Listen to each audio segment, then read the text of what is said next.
Yeah, again, just to thank all the Hokies that were over at Old Dominion. It all helps. It was impactful. Our players and coaches appreciate it. And I'm glad we had the opportunity to play our best game to date. Certainly not the team that we need to be yet, but played our best game to date. Complimentary ball in all three phases at times. But congratulations to Jay Lane and APR for their ACC Player of the Week honors, well deserved. I think both those guys played outstanding, particularly APR, one of the better games I've been around. Run game, pass game, made big plays, executed well. So happy for those guys. But excited about this weekend. Hall of Fame game, packed house, Lane Stadium, military appreciation, white effect. Just so much going on. We got a ton of high-profile recruits coming, and an opportunity, most importantly, to play our best game yet here at home. So we're excited about it. We got a tough opponent coming in. We did not they handled their business against us last year. They played well. We didn't. Ton of respect for Coach. Squared off against him over the years, recruited against him. Does a great job.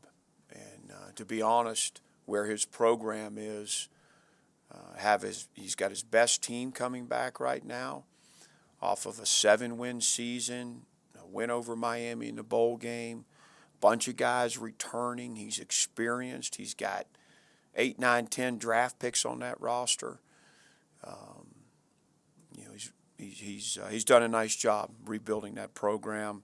He's got a good plan, good identity in year 5. So we got our hands full. Big challenge. It's the most physical and biggest, strongest team we've played, obviously, this year and in some time, to be quite honest. They're very big on their defensive line. They're very big at linebacker.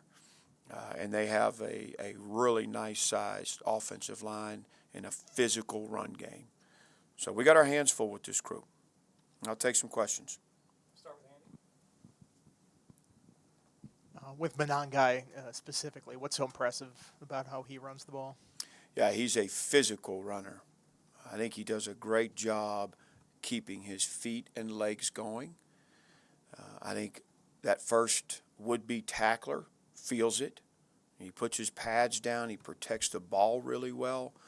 Now, you look at their last game against Akron, he did a really nice job finding the open gap, finding the lane, even if it wasn't big. He's experienced. Akron did a nice job at times, but when they weren't gap accountable, he made them pay for it. And, he's a quality back. He fits what they do. I was going to say, it seems like not only is he good, but they gear everything on their offense around him. Is it just 46 carries in 2 games? Is that persistence something you see paying off, especially later in games? Yeah, I think it's who they want to be. It's their identity on offense. They were the same way at Minnesota under Coach Shiraka. They were big up front, north-south, not a lot of nonsense in what they do. They do it, that what they do really well. And and obviously, their featured back is special, but they've got another guy that's carried the ball a bunch already this year that does, a really nice job as well. They've got a 1-2 punch there. It's a big part of us being successful in this game is going to be how well, we line up and play up in the front 7 there. Brent, you spoke of their offensive line. Your defensive front, especially the interior line, seemed like they got a great push. Aeneas was pushing his lineman into the quarterback, which allowed the quarterback to fall into APR's lap several times. And it seems like this year, your defensive line, especially the tackles, have been getting good push when it's not an option, when it's not out of that. How crucial will the interior of the defensive line be in a game like this? Yeah, we have to play our best game yet. And I think we're capable. Those guys have done a great job. And we've got depth there, which is key. And, we've got to beat them off the ball. We've got to play lower. We got to get on their side more often. If we do that, it's going to go a long way in helping us, play good defense Saturday, which we need to be able to do. How do you evaluate your run defense in the evolution of it through 3 weeks heading into this week? Yeah, I think it's tricky right now still. Obviously not where we want it to be. Week one was a little different with the option and some nuances that maybe we didn't expect or see coming that they did from a formation standpoint and things, and being able to prepare like you want to for somebody. But credit to their quarterback and those things. We didn't do a good enough job that day. I think this past week with Old Dominion, a little bit different. I think the run defense for the most part was pretty solid. And that's what allowed us to stay in the game, to be honest, to minimize the. It's what allowed the defense to play well. Did we give up a couple of explosive? Yeah, we got to get those on the ground. That's the bigger piece to me. They can't go for 40 and 50. You get them on the ground, which we had an opportunity to do on one of them for 20. Those things happen here and there. But all in all, the run fits on the day were good, and the tackling was good. There was a lot of good things in the game in our run defense. I'm not sure that the D-line could have played much better. They had a bust or two that one was more costly than the other, but so it's definitely something to build on. But nowhere are we where we need to be from a run standpoint. We've got to be better there. But I think we're closer than we've been maybe at this point last year. Caleb Woodson tied for the lead team high tackles with 7. He had half a TFL. What have you seen from him? And I know he was at Star all of last year. Him coming over to Will, what have you liked, especially against ODU, about the way he played? Yeah, first of all, he plays very hard and very physical. He does the same thing on special teams. We do team positive every Sunday. We have a couple plays from offense, a couple plays from defense, a couple plays from teams that we show the whole team, that I show the whole team. Positive things we did, whether we win or lose. And back-to-back weeks, he's been on there for special teams. The way he's covering kicks. He blew up a couple guys Saturday on one particular rep and fell in on a tackle, and his demeanor before, he takes the field on defense, before he takes the field on kickoff. And he's at that point in his career, he just gets better with experience. He's still a relatively young guy from an experience standpoint, and he gets better all the time. So I'm excited about his growth, his development. He's got to keep coming. When we talked to JC after the game, he mentioned having the iPads on the sideline gives everybody an opportunity to look in the moment and know exactly what happened. Have you guys found those really beneficial to the first couple weeks of the year? Yeah, I think we had a long discussion Sunday, Monday after Vanderbilt. I think it took some getting used to. How we used them at Vanderbilt. There was just some lack of connection at times. Everybody was buried in the iPads as coaches and players, including myself at times. And so we had to have a good conversation about where, when, how much, that it makes sense for everything that we need to be on the sideline. And so they've been beneficial, and I think figuring out, how do you gain an advantage? How do you use the iPad that's a little bit better than your opponent? It's part of it now. That it's part of your game plan, and it's part of the conversation. Like, what makes sense for us? Because what makes sense for us using them may be different than what makes sense for Rutgers or whoever. But so I think we've gotten to a better place with it. Any updates on some of the injured guys? Jennings, Chaplin, Lawson. I mean, to be frank with you, we've got 8 or 9 guys right now that are questionable, that are limited today. So we'll see over the next 2 days where we get to. Obviously Xavier played 2 snaps and came out of the game. He's limited. Ali's limited. Bayshaw's limited. Kelly's limited. Will Johnson's still out. Nick Gallo still out. Jalen Stroman's still out. We've got some guys. George Balance wasn't able to play Saturday. A guy that's important for us in our linebacker depth and on teams. Zeke Wimbush is banged up. Brody Meadows banged up. So we're banged up right now. We got to get some guys healthy this week. Did you get any clarity on the special teams with the leaping near the center? Yeah, first of all, our protection wasn't good enough in the B gap area, but there's also rules protecting our long snapper for 1 second. I don't know that that actually happened. We had some contact and guys coming down on top of him prior to a second. And, you know, it's getting called differently as you watch ball games and you see things, what's allowed, what's not allowed. But we've turned those calls in or those plays in, and we're still waiting to hear back. You know, we turned them into the ACC to see their interp on it to make sure we're coaching it the right way.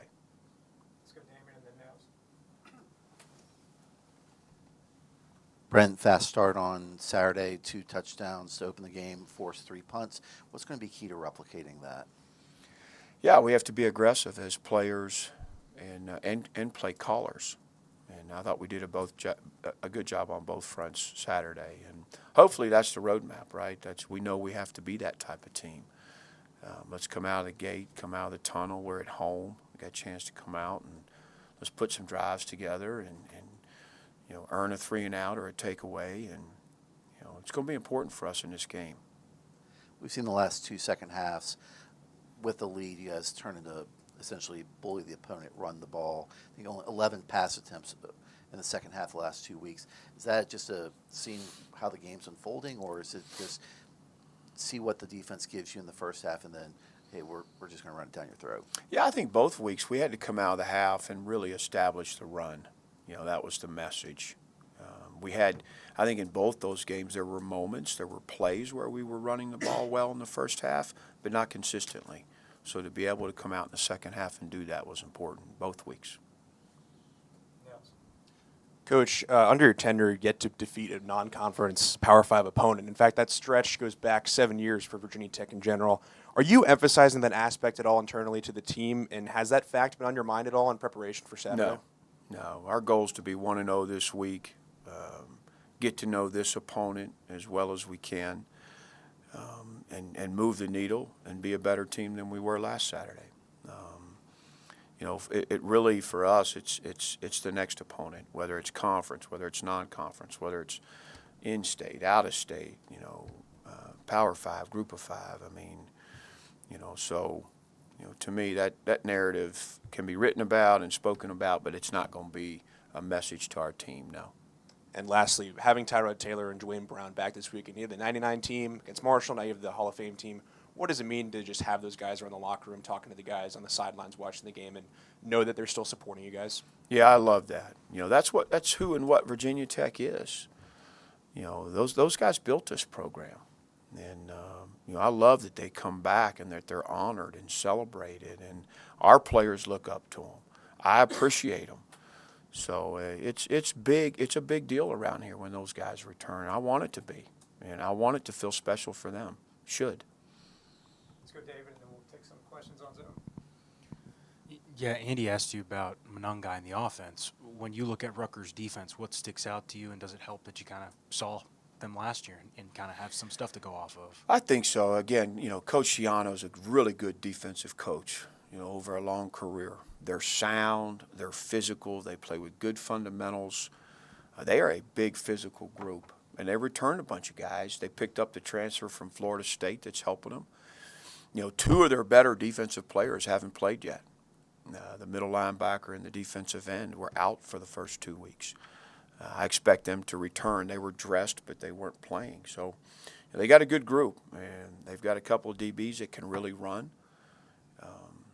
You know, I don't know that they've been tested yet, you know, as a defense. I mean, I thought Akron moved the ball at times. Howard had a little success running the ball at times, but, you know, those games were about, you know, they were over by middle of the third quarter, you know, you could say. So, but that defense is a good group, big and strong, tough to move around. Any questions on Zoom? On Zoom, please use the raise hand feature to ask questions. Please also state your name and outlet before asking, and we'll start with Mike. Hey, Coach. With Kelvin Gilliam, what have you kind of gotten in him, and what has his it seems like he's been more productive each week. Yeah, I'm really pleased with what KG's doing right now. He's got a tremendous attitude. He's got a great personality. He's got a big-time frame. He's strong. He moves better than I expected. I think the scheme at Oklahoma didn't play to his strengths, and so we've been, pleased there. He's a really good worker. He's getting better all the time. He's getting more comfortable with our techniques and what we're coaching him. So I expect to see him continue to grow and develop and have a good year for us. And I know he's told the guys over there that he's kind of gotten back to enjoying football maybe a little more. What have you seen from his spirit? Yeah, he's a really positive guy, great energy. It's another example, right? I hope it's a story like APR, is a guy that comes back to Virginia Tech and has success and is happy and can reach all his dreams right here in the state. You don't need to go somewhere else. I think APR is proof of that, obviously, and KG's got a chance to be another guy that his story is similar. So great. Thank you. Go to David next, please. Brent, you mentioned Rutgers' physical approach on both sides of the ball. How much better prepared is your roster for that style than it was a year ago in Piscataway? yeah, it's a good question. I think we won't know till till we hit the ball game and get into it. But do I think we're better prepared? Yes. Do I think we're stronger? Do I think we're more physical? Do I think we're playing more sound? Yes. Better technique? Yes. Do I think our quarterback's more comfortable in what we're doing and who we are? I think when we went to Rutgers last year, our identity was a little bit up in the air. And, so are we better equipped, better prepared? Yes. But, again, they got a bunch of returners, David, that, they're strong, they're physical, they're linebackers, 6'5", 250. This is a traditional Big Ten group. What they do up front offensively and what they do up front defensively. On Kyron's long run Saturday down your sideline, I think a lot of quarterbacks might have tiptoed out of bounds, and instead he lowered his shoulder and leveled a defensive back. Is that okay by the head coach, or would you rather he be a little or have a little more discretion there? No, I'm good with it. I love it, in fact. That's who he is. That's one of his strengths. We got to lean into that. He gains confidence through plays like that. That's one of his best qualities is his physicality, his size, his strength. So we got to play that. And, there's certainly risk involved with it, but it's something that's important to him and being the player that he can be. So good question, though. Any final questions for Coach on Zoom? Okay, Travis. Anything else in the room for Coach? Andy? They've got a new quarterback this year around. Does he bring sort of a different dimension to this offense that wasn't there last year? Yeah, I don't know. They haven't run him as much yet. He's got 5 or 6 games at Minnesota with this play caller. I mean, he was the quarterback in some big games for them. A couple of them. So I think he's got poise and composure. He's got good size. He's familiar with the scheme. He showed on a few snaps that he runs well enough that you have to defend it. Again, I think his comfort with the system and with Coach Shiraka, that's obviously a real positive for him. Two quick ones to finish, David, and then Colby, the last one. PJ is listed as the starting kick returner. I know you said you're taking Bashal off. What have you seen from PJ in that role? And I know he played a little bit at running back last game. How have you liked to get him more touches there? Yeah, I think he's always been a guy that's worked back there some for us, just not in games, and but he deserves opportunities to touch the ball, and right now, that's the best decision for us. We've got some other guys that we're practicing there that could get an opportunity in the game, and it's not to say again a healthy Bashal is not a guy that that we don't put back there. We've got some options there.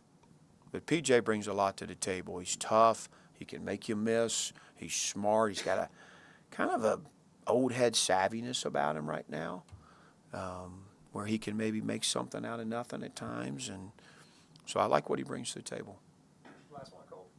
With being a little banged up, who are some second or third string guys who have stood out on those Sunday positives on film that have jumped out at you at different positions? Yeah, obviously, as we mentioned, Caleb Woodson's one of them. I thought what Johnny Garrett did Saturday, having to play all those snaps as a redshirt freshman was important.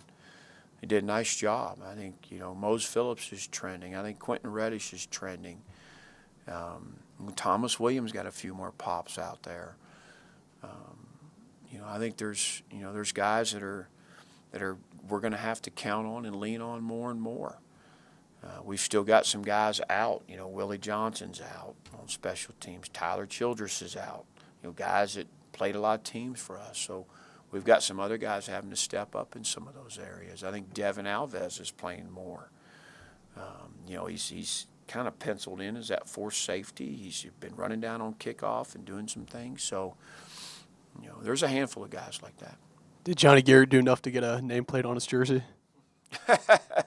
We had 2 jerseys for him that day, only 1 nameplate. The plan was for some formational things to use Johnny to get him out there. And then when the injury occurred to Xavier, we had to get rid of that plan, and he became the left tackle. So, he's such a humble guy. He's hard working. I was happy to see him get the opportunity, especially in a win. Thanks, Coach. All right, thanks, everybody.